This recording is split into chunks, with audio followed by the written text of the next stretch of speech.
לא ספרתי.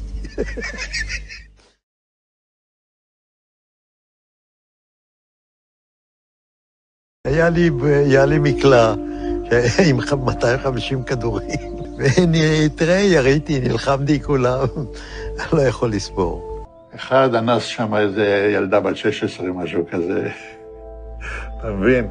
אבל זה מכוער מאוד, היה לנו בחור אחד, הוא נפטר, הוא היה פרא אדם. הוא לקח פשוט מאוד, ורצח אותם בתוך המכלאות.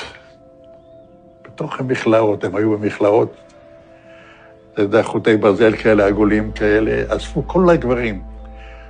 הם יושבים שם, כולם, על הרצפה, ובא מישהו ולוקח תת מקלע ומתחיל להבעתי, וזה אסור לספר, אני לא אדבר על זה, כי זה יכול להיות סקנדל שלם.